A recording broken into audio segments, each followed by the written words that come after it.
또 감사드립니다. 앞이 현수막이 하나 걸렸는데 뭐라고 쓰여 있습니까? 성령 충만 새벽 기도회. 누구를 위한 것입니까? 여러분이 참여하지 않으면 아무 의미가 없습니다. 다음 주일이 성령 강림절입니다. 성령 강림절이라고 하는 것은 우리 기독교에 있어서는 성탄절 못지않은 중요한 명절이 되어지는데, 왜 그런가 하면 성령 강림절은 하나님의 성령이 강림하신 것을 기념하는 의미만 아니라, 사실 성령 강림절은 그리스도의 교회가 이 땅에 세워진 교회 창립 기념일입니다. 예수님께서 마태복음 16장 말씀에서 내가 이 반석 위에 내 교회를 세우리라 그렇게 말씀을 하셨고, 그 교회가 언제 세워지는가 하면 오순절에 하나님의 성령이 강림하심으로 이 땅에 그리스도의 교회가 세워지게 됩니다.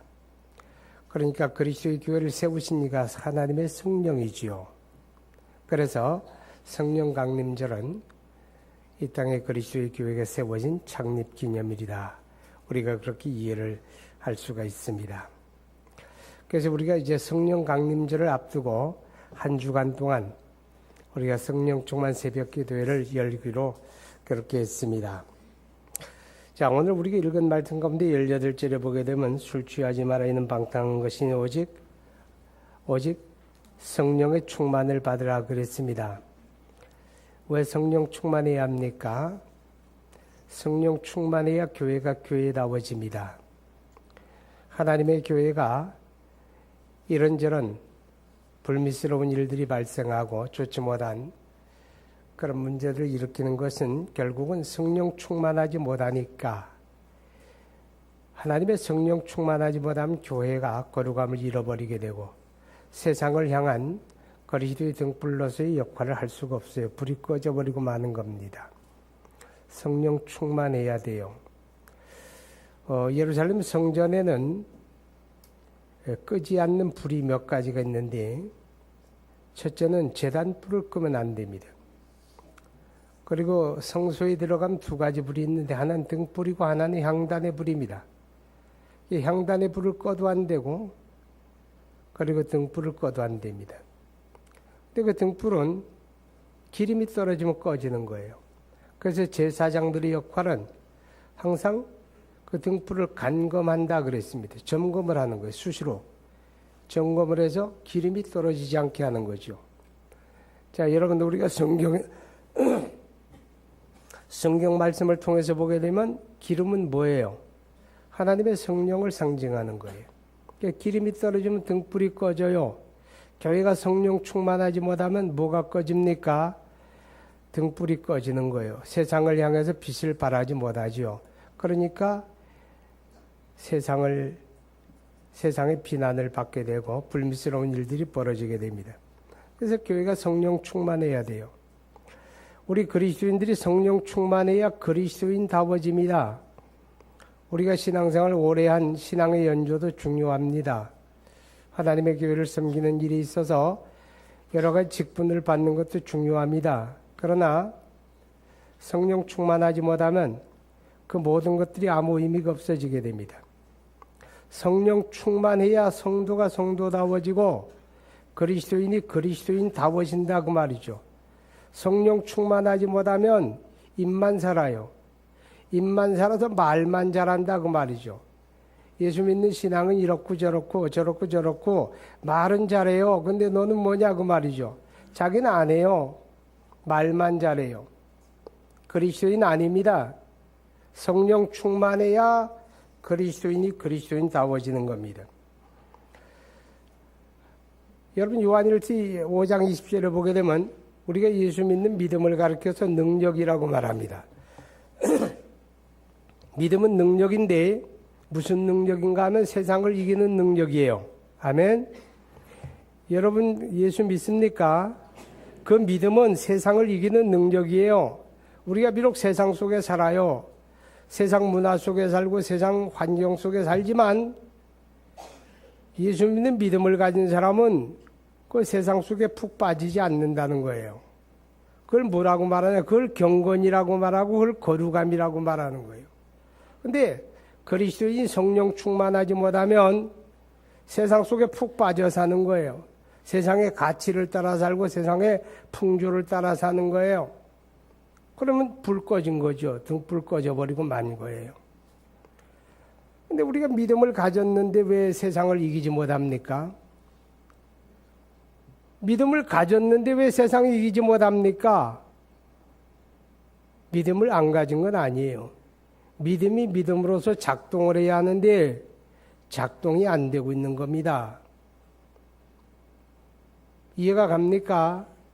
비싼 자동차라고 아무리 고급 자동차라고 저절로 굴러가는 거 아니에요. 엔진이 작동을 해야 돼요. 부르릉 시동이 걸려져야 자동차가 움직이는 거예요. 시동이 걸려지지 않는 엔진이 망가진 자동차는 주차장만 하나 차지해요. 사람들에게 불편만 주는 거예요. 그렇지 않습니까? 믿음도 마찬가지예요. 믿음을 가지긴 가졌는데 작동을 안 하면 있으나 마나예요. 자, 오늘 저와 여러분이 가진 그 믿음이 믿음으로서 작동하게 하는 게 뭐냐? 그게 하나님의 성령 충만이에요. 아멘. 하나님의 성령으로 충만하게 되면 믿음이 작동해요. 그래서 믿음이 믿음굿이라니까 성도가 성도다워지고 그리스도인이 그리스도인다워지고 우리가 세상 살면서 세상을 이기는 거예요. 세상 풍조와 가치에 또 내려가는 게 아니라 그런 세상을 이기며 사는 이 믿음의 능력, 성령 충만함으로만 가능하다 하는 것입니다. 우리나라 국회가 난 여의도에 있는 게 늘 불만이에요. 국회는 가야 돼요. 어디로? 세종시로. 제일 먼저 옮겨가야 하는 게 국회인데 그건 안 옮겨가고 있어요. 빨리 보내야 하는데. 서명운동이라도 벌이고 싶어요. 국회를 세종시로 보내자. 근데 국회의원 가운데 크리스찬 국회의원이 몇 명쯤 될까요? 보통 120명을 잡더라고요. 120명 정도가 크리스찬 국회의원이랍니다. 크리스찬 국회의원이 120명 정도 되면 똘똘 뭉치면 못할 게 있을까요? 엄청난 힘을 발휘할 거예요. 얼마 전에 우리 국회에 국회의원이 앞장서서 발의한 법안 가운데 하나가 동성애 차별금지법이란 걸 발의를 했어요. 그리고 또 동성애자 단체에서 또 동성애자를 차별하지 말라 그런 법안을 또 제출을 했어요. 자, 이쯤 되어지게 되면 크리스찬 국회의원들 100명 가운데 그래도 몇 명은 나서가지고 이건 말이 안 된다. 대한민국이 어떻게 동성애자를 허용하느냐? 한마디 하고 반대 의견 내는 사람이 있어야 하잖아요. 120명의 크리스찬 국회의원 가운데 한 명도 없어요. 입도 뻥끗 안 해요. 안 믿어서 그렇습니까? 아니에요. 믿음이 작동하지 않는 거예요. 믿음이 작동을 안 해요. 얼어붙은 거예요. 표에 얼어붙고 민심에 얼어붙고 선거에 얼어붙고 하나님의 성령 충만하면 믿음이 작동하는 거예요. 할렐루야. 여러분과 제가 마찬가지예요. 예수 믿는 믿음 성령 충만하지 않으면 아무것도 아니에요. 성령 충만이 무엇입니까? 교인들 가운데 성령을 오해하는 사람들이 들어있어요. 성령은 삼위일체이신 하나님이십니다. 우리가 하나님을 고백할 때 하나님은 한 분이신데 한 분이신 하나님은 성부, 성자, 성령 삼위로 존재하시고 이 삼위는 본체의 하나다. 이렇게 고백을 해요. 어려운 교리예요. 어려운 교리예요. 우리 세상 이치도 다 모르는데 하물며 창조주 하나님의 본체에 대한 걸 우리가 어떻게 다 납득하고 이해하겠어요? 그냥 삼위일체다 그러면 그런 거죠. 그러니까 성령은 삼위일체이신 하나님이에요. 하나님은 어떤 물건이 아니에요. 이제는 어떤 기도원 집회에 가니까 강사 목사님이 그러시더라고. 성령 받으라! 그러니까 또 어떤 교인들이 앉아서 아멘! 그래요. 뭐 던지고 받는 흉내를 내더라고. 성령이 그런 겁니까? 그건 사입이에요. 성령은 물건이 아니에요. 주고받는. 또 성령을 오해하는 사람들은 햇빛처럼 바람처럼 성령은 어떤 영향력이라고 생각해요. 아닙니다. 물론 성령이 역사하게 될 때 성령의 역사가 바람처럼 불처럼 어떤 영향력을 나타내죠. 그래서 성령 자체는 아니에요. 성령은 삼위일체신 하나님이에요. 인격적인 분이시에요. 스스로 결정하시고 스스로 행동하시는 성령은 인격적인 삼위일체 하나님이시다. 그렇게 이해할 수 있기 바랍니다. 그럼 성령 충만이란 말은 뭐예요? 성령 충만이란 말은 성령에 붙들려졌다 그 말이에요. 하나님의 성령의 지배를 받는다 그런 뜻이에요. 우리 인격적으로 하나님의 성령의 지배받는 게 성령 충만함입니다. 오늘 성경에 보면 참 이상하게 써 있어요. 18절에 술 취하지 말라. 이는 방탕한 것이니 오직 성령의 충만함을 받으라. 그랬어요. 아니 세상에 하나님의 성령 충만하고 술 취한 거하고 대비를 시켜 놓았어요. 이게 무슨 짓이에요? 아니 하나님의 성령 충만과 왜 술 취하는 걸 대비시킵니까? 이유가 있어요. 무슨 이유가 있느냐? 여러분 술 취하게 되면 술은 우리를 방탕으로 이끌어갑니다. 그러니까 술 좋아하면 방탕하게 돼 있는 거예요. 그렇죠? 네. 그 다음에 성령 충만하게 되면 성령 충만하면 성령은 우리를 방탕으로 이끌어가는 게 아니라 거룩함으로 이끌어갑니다. 성령 충만하면 거룩한 삶을 살게 되는 거예요. 베드로전서 1장 15절에 너희를 부르신 자의 거룩함 같이 너희가 모든 행실에 거룩한 자가 되라 그랬는데 내가 의지적으로 결단하는 것도 필요하지만 내가 의지적으로 결정하고 노력한다고 거룩하게 되는 게 아니에요. 하나님의 성령에 충만하고 성령의 이끌림을 받을 때 우리가 드디어 거룩한 삶을 살게 되는 거죠. 우리가 살고 있는 이 시대는 이 시대 정신이 쾌락주의입니다. 쾌락주의는 뭐예요? 술 취하고 방탕하는 거예요. 쾌락주의의 아주 대표적인 모습이 술 취함과 방탕함이에요. 이 세상 문화가 다 그렇잖아요. 사람들이 다 술 취하고 방탕하는 거예요. 그런 시대 속에 저와 여러분이 살고 있는데 우리가 그런 시대 풍조에 물들지 않고 거룩하게 살 수 있는 길이 뭐예요? 성령 충만함이에요. 하나님의 성령에 붙들려지고 성령의 이끌림을 받으면 우리는 그런 시대 풍조를 따라 사는 게 아니라 거룩함으로 살게 될 줄로 믿습니다. 술 취한 사람은 술에 붙들린 사람이에요. 그죠? 술에 붙들린 사람, 인격적으로, 의지적으로 술에 붙들린 사람이에요. 이 음주운전은 습관성이거든요. 그리고 음주운전하는 사람은 죄의식이 없어요. 근데 저는 개인적으로 제 개인적인 생각을 얘기해서 죄송하지만 음주운전은 살인미수죄로 다스려야 돼요. 그게 살인미수죄, 불특정 다수를 향해서 살인할 수 있는 그런 가능성이 제일 높은 게 음주운전이에요. 그러니까 무슨 삼진 아웃제도가 아니라 한 번 음주운전했다 그러면 살인미수죄로 구속을 해야 돼요. 그래야 술 먹으면 운전을 안 하는 거예요. 이 술 먹고 운전하는 사람은 두 번, 세 번 계속 반복해요. 그리고 그걸 또 영심리를 가져요. 그리고 물어봐요, 본인에게. 술 먹고 어떻게 그런 운전하느냐, 그러면, 아무 문제 없어. 전혀 문제 없어, 그런다고. 술 취한 사람은 술에 붙들려져요. 자기 의지와 상관없이 말하고 행동하잖아요.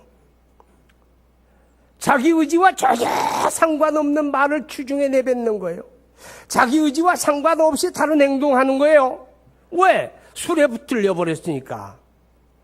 근데 성령 충만함도 마찬가지예요.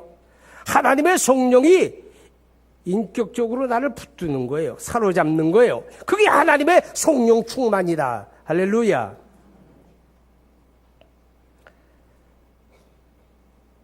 하나님의 성령의 지배를 받으면 하나님을 따라 거룩한 삶이 가능하지요. 그죠? 성령을 따라 살면 거룩한 열매를 맺게 되잖아요. 자, 그런데 우리가 한 가지 기억해야 할 것은 성령 충만함은 반복적이라는 겁니다. 우리가 성경에서 발견하는 성령과 관계된 단어들 가운데 성령의 거듭남, 성령의 인침, 성령 세례 그런 말이 있어요. 이런 것들은 뭐 이렇게 단계적인 순서를 이야기하는 게 아니라 다 한 동시적인 사건인데 그걸 보는 각도에 따라서 그게 거듭남이고 그게 성령의 인침이고 그게 성령의 세례고 그런 거예요. 보는 각도에 따라서 같은 사건이에요.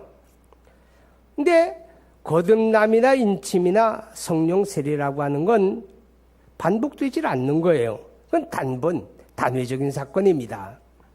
우리가 세상에 태어날 때 한 번 태어나잖아요. 그래서 영적인 태어남도 한 번이에요. 그건 또 반복되는 게 아니에요. 그런데 이 성령 충만은 달라요. 성령 충만은 우리 삶에서 수없이 반복되어야 돼요. 항상 새롭게 반복되는 겁니다. 여러분들이 스마트폰 많이 쓰는데 저는 이 스마트폰이 참 편리하긴 한데 아주 아쉬워요. 뭐가 아쉬운가 하면 이 배터리가 이게 하루쯤은 가져야 하는데 저는 뭐 인터넷 검색하고 그러지도 않는데 하루 8시간도 안 가요. 금방 떨어져. 너무 아쉬워. 전화 걸고 받고 그저 뭐 카톡 좀 하고 문자 몇 번 보내 그게 다인데 가끔 이제 이메일 가운데 좀 검색할 게 있으면 이제 검색하고 그 정도인데 이 8시간도 지속이 안 돼. 앞으로는 이 배터리 전쟁 같아요. 경쟁력이 아마 이제 배터리가 한 3일쯤 간다. 막 이런 거 만들면 대박 날 거예요. 배터리가 빨리 방전되니까 쓰고 다시 또 충전하고 또 쓰고 충전하고 이렇게 반복되잖아요. 성령 충만도 그와 같은 거예요. 과거 한때에 내가 하나님의 성령으로 충만했다고 해서 과거를 우려먹지 마세요. 여러분 신앙은 현재성이 중요하다는 말 하지 않아요. 지금 중요한 거예요. 내가 지금 성령 충만하냐? 내가 지금 성령에 이끌림 받느냐? 내가 지금 성령으로 내가 지배를 받느냐? 그게 중요한 거지. 과거 한때가 아니에요. 그러니까 성령 충만함은 내 삶 속에 계속해서 반복되어지는 거예요. 그래서 우리는 늘 성령의 충만함을 사모하고 하나님의 성령으로 충만하기를 위해 노력하고 우리가 성령 충만함을 기도하지 않으면 안 된다 하는 것입니다. 자, 성령 충만한 그리스도인의 삶은 어떤 것일까? 오늘 성경에 보게 되면 이 성령 충만한 그리스도인의 삶을 이야기하는데 너무 매력적인 거예요. 자, 19절에 보게 되면 시와 찬송과 신령한 노래들로 서로 화답하며 너희 마음으로 주께 노래하며 찬송하며 그랬습니다. 하나님의 성령으로 충만한 그리스도인의 삶은 찬송이 풍성하다는 겁니다. 하나님을 찬송하는 거예요. 할렐루야. 우리가 우리의 삶에서 내 심령이 얼마나 메말랐느냐? 내가 하나님의 성령으로 충만한가? 내 심령이 메말랐는가? 그럼 무엇 보면 아느냐? 내가 살아가는 내 생활 속에서 내 삶에서 찬송이 풍성한가? 그거 보면 알아요. 하나님의 성령으로 충만하게 되면 늘 찬송이 그 입술에 흘러넘칩니다. 찬송이 좋은 거예요. 찬송하게 돼 있는 거예요. 찬송이 저절로 나오는 거예요. 그런데 찬송이 메말라진다는 말은 찬송이 내 입술에 잦아든다. 내 생활 속에서 찬송이 잦아든다. 그건 무슨 말이냐? 내 심령이 그렇게 메말라간다. 그런 의미와 같은 거예요. 우리가 성경에서 보게 되면 찬송이 하나님의 기쁨이라고 이야기합니다. 하나님의 기쁨. 내가 주께 기쁘시게 할 것이 무엇인가 시험해 보라 그랬잖아요. 그죠? 근데 찬송이 하나님의 기쁨이에요. 어느 정도인가 하면 이사야 43장 21절을 보니까 내가 이 백성은 나를 위하여 세웠나니 나의 찬송을 부르게 하려 함이라 그랬어요. 왜 하나님의 구약에 이스라엘을 구별했느냐? 그들이 나를 찬송하게 하려 함이라. 할렐루야. 하나님의 백성이 왜 하나님의 백성 되느냐? 하나님을 노래하는 백성이라는 거예요. 하나님을 찬송하는 백성이라는 거예요. 오늘 저와 여러분이 그리스도 예수를 믿고 구원받은 것 감사하죠. 그런데 우리가 어떻게 예수 믿게 됩니까? 하나님의 선택과 부르심을 따른 결과입니다. 아멘. 하나님이 나를 택하시고 나를 불러주셨기 때문에 여기 계신 저와 여러분이 예수 믿게 된 거예요. 그러니까 은혜지. 그런데 왜 이 세상 많은 사람 가운데 왜 내가 무엇 때문에 내가 하나님의 택하심을 받았을까? 그런 생각 안 들어요. 그런데 성경은 그것에 대해서 노 코멘트 합니다. 그런데 하나님이 나를 택하시고 부르시는 데는 목적이 있었다는 거예요. 그 목적이 뭐냐? 그것을 이야기해요. 에베소 1장 6절, 13절, 14절을 보게 되면 우리를 택하시고 하나님의 백성 삼은 목적이 하나님의 영광을 노래하게 하려 함이라. 하나님의 영광을 찬미하게 하려 함이라. 할렐루야. 우리가 하나님을 노래하고 하나님을 찬송하는 게 우리를 구원하신 하나님의 목적이다. 그렇게 이야기하잖아요. 그러니까 찬송이 얼마나 중요해요. 하나님의 영광을 노래하는 게 얼마나 중요해요. 우리를 구원하신 하나님의 목적이에요. 깨달아지면 아멘 하시기 바랍니다. 구원받은 하나님의 사람들이 개인적으로 하나님을 노래하고 찬송하는 것도 중요하지만 하나님의 교회가 하나님을 공적으로 예배하는 자리의 찬송을 하나님이 아주 기뻐합니다. 그래서 시 22편 3절에 보게 되면 하나님은 이스라엘의 찬송 가운데 거하신다 그랬어요. 거룩한 백성들이 모여서 하나님을 찬송하고 노래하는 그 예배 가운데 하나님이 함께 하신다. 그 찬송을 기뻐하신다. 그렇게 말씀하는 거죠. 아멘. 그러니까 찬송이 하나님을 기쁘시게 하는 것이니까 찬송이 있는 거기에 하나님이 함께 하세요. 찬송이 있는 거기에 하나님의 일하심이 있습니다. 아멘. 제가 1975년도에 첫 목회를 하러 갔어요. 충남 대천에. 어느 농촌교회 부름을 받고 갔는데 그때 제 신분이 전도사입니다. 교회를 담임을 했어요. 담임을 했는데 그 해에 그 교회를 섬기는 교사가 한 분이 있는데 그 부인이 이 교사 네배가 교회를 잘 나와요. 근데 부인이 딸을 둘 낳았어요. 1번도 딸 낳고 2번도 딸 낳았습니다. 뭐 지금이야 딸딸이 아빠 딸딸이 엄마 또 자랑하잖아요. 그런데 그때만 해도요. 이 상당히 그 토속적인 가치 때문에 그런지 몰라도 이 부인들이 굉장히 스트레스 받아요. 1번, 2번 딸 낳고 나면. 세 번째 아기를 잉태했어요. 세 번째 아기를 잉태하고서 이번에 하나님이 아들 주셨을 거야. 그리고 기대감을 가지고 기다리는데 세 번째 난데 아들일까 딸일까? 딸이지 당연히. 아들이면 문제가 안 돼. 세 번째 또 딸 낳았어. 저는 모르겠어요. 그 남편이 자기 부인이 셋째 딸 낳았다고 해서 가서 뭐라 그랬는지 모르겠어요. 아니 또 시댁 어른들이 와가지고 또 셋째도 딸이냐? 뭐 그랬는지도 모르겠어요. 근데 그런 건 잘 모르겠는데 이 셋째를 딸을 낳고 이 부인이 이상해지더라고. 어느 정도로 이상해졌느냐? 미쳐버리는 거예요. 정신을 놓아버리는 거예요. 그래서 남편이 나한테 와 그래요. 이상하다고. 병원에 입원해야 되겠다고. 병원에 입원시켰어요. 얼마 동안 병원에 입원해다 나왔는데 아기를 낳아놓고. 근데 뭐 약을 잔뜩 먹여놓으니까 사람이 약에 취해가지고 그냥 뭐 어리숙하고 그냥 뭐 의식도 없는 사람처럼 멍청하게 그냥 있는 거 있잖아요. 근데 며칠 지나더니 다시 또 미쳐버리는 거예요. 근데 하루는 제가 밤에 잠을 잤는데 새벽녘인데 누가 나를 찾는 거예요. 아주 작고 가는 음성으로 이렇게 들려요. 전도사님 그러는 거예요.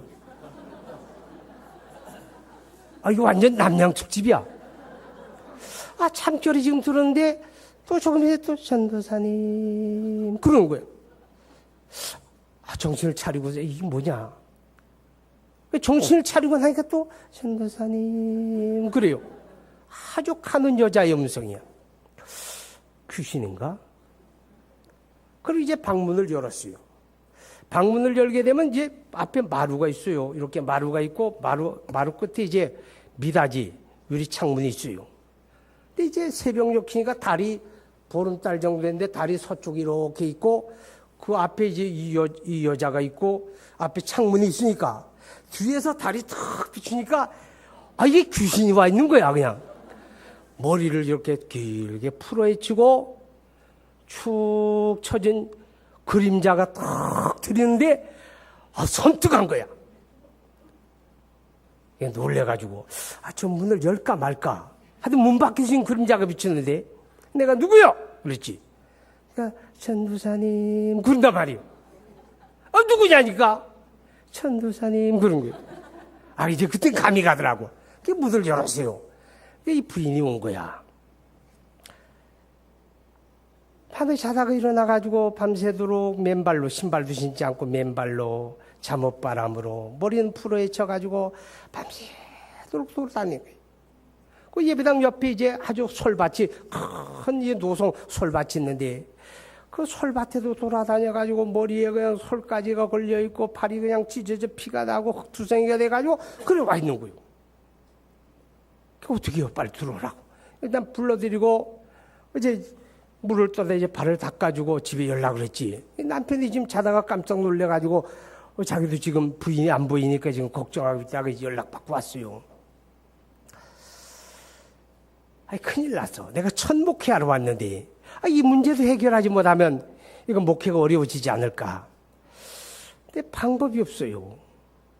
그래서 이튿날 내가 이제 집사님들 몇을 불러가지고 조를 짜서 오전 쪽, 오후 쪽. 그래가지고 2명, 3명, 농촌교회니까 열심히 일하러 나가는데 사람도 없잖아요. 그래서 둘씩 가가지고 찬송만 해라.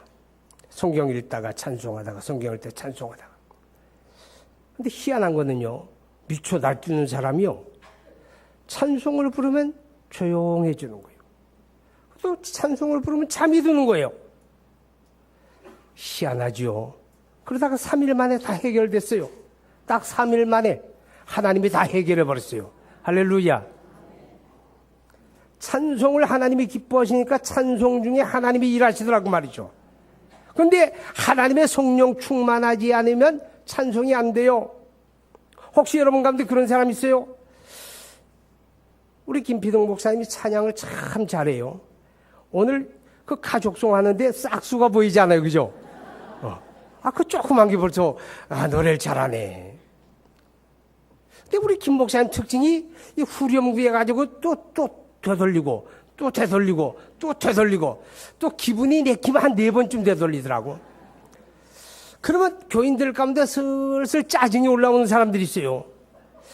저거 왜 자꾸 되돌릴까? 거기서 끝내고 말지. 혹시 그런 사람 있지 않아요?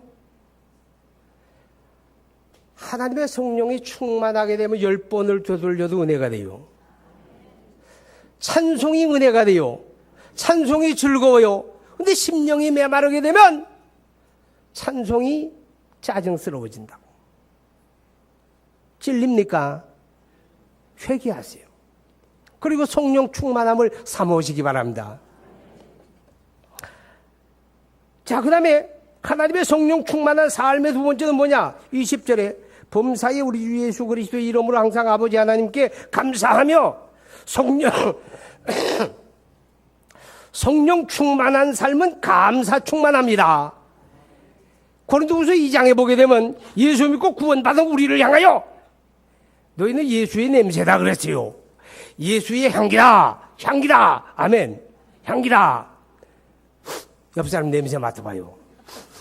무슨 냄새 납니까? 예수 냄새 납니까? 예수의 향기인데 악취가 나는 경우가 있어요. 악취가 나요. 인간 냄새만 나요. 근데 성령 충만하면 향기가 납니다. 그 향기가 뭐냐? 감사예요. 아멘. 범사에 감사하는 거예요. 하나님의 성령 충만한 사람은요, 감사하지 못할 게 없는 거예요. 다 다 감사하게 돼 있어요. 눈앞에 펼쳐지는 현실은 고난의 현실이 있고 어려움의 현실이 있고 문제가 있고 우겨싸임을 당하고, 그래도 마음속에 감사해요. 왠지 압니까? 하나님을 사랑하는 자 곧 그 뜻대로 부르심을 입은 자들에게는 모든 것이 합력하여 선을 이루느니라. 아멘. 하나님이 선하게 하실 걸 믿기 때문에. 지금은 내 뜻대로 되어지지 아니하고 부정적인 현실이 나를 우겨쌀지라도 내가 믿는 하나님이 이 모든 것을 합력하여 선하게 하신다. 이걸 믿기 때문에 감사하는 거예요. 아멘. 로마서 8장 32절에 또 말씀을 해요. 그 아들을 아끼지 아니하시고 우리 모두를 위하여 내어주신 이가 어찌 그 아들과 함께 모든 것을 선물로 주지 아니하시겠느냐. 이게 무슨 말이에요? 우리가 죄인 되었을 때 죄인된 나를 위하여 그 아들을 아끼지 아니하시고 내어주신 하나님이에요. 지금은 누구예요? 지금 하나님의 자녀예요. 하나님의 자녀된 우리에게 하나님이 아낄 게 있겠느냐 그 말이에요. 아멘. 이걸 믿어지게 되면 어떤 형편에서 감사해요. 자, 여러분, 그런데 성령 충만하면 감사가 풍성해져요.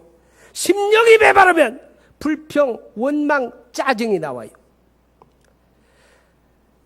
불평의 줄을 잡고 자꾸 불평해요. 줄을 당겨보세요. 불평하고 원망하고 불평하고 원망하고 그 끝에 뭐가 따라올까요? 고난이 따라와요. 멸망이 따라와요. 아세요? 이스라엘 백성들이 출애굽의 광야에서 왜 40년 삽니까? 40년 사는 이유가 한 가지밖에 없어요. 불평하고 원망하는 그 사람들이 광야에서 죽기를 기다리는 시간이에요. 아세요? 불평하고 원망하는 그 세대가 광야에서 죽어지고 없어지는 시간이 40년이에요. 그리고 새로운 세대를 이끌고 하나님이 가나안 땅에 들어가는 거예요. 불평과 원망은 고난에 고난을 더해요. 고통에 고통을 더해요. 망하는 거예요. 근데 감사는요, 감사의 줄을 당겨보세요. 감사하고 감사하고 감사하고 감사하게 되면 그 끝에 행복이 옵니다. 승리가 옵니다. 영광이 옵니다. 하나님의 역사가 그런 거예요. 성령 충만하면 감사가 풍성해질 줄로 믿으시기 바랍니다. 자, 성령 충만한 삶의 또 한 가지는요, 오늘 성경에 보니까 그리스도를 경외함으로 피차에 복종하라 그랬어요. 여러분, 믿음의 다른 얼굴은 순종입니다. 예수님께서 근본 하나님의 본체시나 그가 하나님과 동등됨을 취할 것으로 여기지 아니하시고 오히려 자기를 비어 종의 형체를 가져 하나님 앞에 복종하셨으니 십자가에 죽기까지 복종하셨다. 예수님이 죽기까지 복종하셨어요. 그가 복종하신 것은 뭐예요? 우리로 하여금 그를 본받아 따라보라는 거예요. 신앙생활은 복종하는 거예요. 순종하는 거예요. 누구에게 순종합니까? 말씀에 순종하는 거예요. 하나님의 말씀. 아멘. 우리는 뭐 따라 삽니까? 믿음의 사람은 말씀 따라 살아요. 그런데 성령 충만하지 못하면 말씀 따라 살지 못해요. 뭐냐? 인간이 이 세상에 살면서 자기 이성으로 접근하는 것과 믿음으로 접근하는 것 두 가지 방법이 있어요. 이성으로 접근하는 사람이, 이성은 뭐예요? 합리성, 가능성, 현실성, 그런 걸 따지잖아요. 근데 하나님의 말씀을 놓고 내 이성으로 보게 되면 하나님의 말씀에 이거 합리성이 없어요. 세상의 이치가 합리적이에요. 하나님의 말씀에 현실성이 없어요. 세상에도 현실성이에요. 하나님의 말씀에 가능성이 없어요. 또 이 세상에 또 가능성이 있어요. 그러니까 내가 이성적으로 사는 사람은 하나님의 말씀에 절대 따르지 못해. 순종 못해. 항상 세상의 이치와 가치를 따라 살아요. 그런데 믿음으로 사는 사람은 하나님의 말씀을 순종합니다. 근데 그 믿음 되어지려면 성령 충만해야죠. 하나님의 성령에 붙들려주고 성령 충만한 사람은 하나님의 말씀이 이해되고 납득되어서 아멘하고 따르는 게 아니에요. 어떻게 하나님의 말씀이 다 이해가 되고 납득됩니까? 오직 한 가지, 하나님은 선하시다. 하나님은 의로우시다. 아멘. 그분이 나의 아버지다. 아버지가 나를 망할 일 시킬 리가 없다. 그거예요. 아멘. 그거 믿고 가는 거예요. 그러니까 성령 충만한 사람은 말씀에 아멘하고 순종하는 거예요. 성령 충만한 사람은 그렇기 때문에 하나님의 거룩한 질서에 아멘하고 순종하게 되는 거예요. 이제 말씀을 마칩니다. 사랑하는 여러분, 성령 충만하십시오. 성령에 붙들려 주십시오. 성령의 인도함을 받기 바랍니다. 우리 함께 기도합니다. 하나님, 성령 충만하기 원합니다. 성령 충만 새벽 기도회, 나를 세우고 나를 변화시키고 나를 충만케 하는 기도회가 되기 원합니다. 우리 함께 기도합니다. 거룩하신 아버지 하나님, 우리 하나님의 은혜와 사랑을 진심으로 감사하며 오늘 우리가 주의 말씀을 마음에 새기며 우리가 하나님의 성령으로 충만해야 된다고 하는 사실을 마음에 새깁니다. 성령 충만하지 아니하고는 우리가 성도가 성도다워질 수가 없고 교회가 교회다워질 수가 없습니다. 오직 하나님의 성령이 우리 화평교회를 이끌어가며 오직 하나님의 성령이 나를 이끌어가는 그런 삶이 되기를 간절히 원합니다. 하나님 아버지, 성령 충만 새벽 기도가 나를 위한 기도회, 나를 변화시키고 내가 성령 받고 하나님 내가 새로워지는 그런 기도회가 되기를 간절히 원합니다.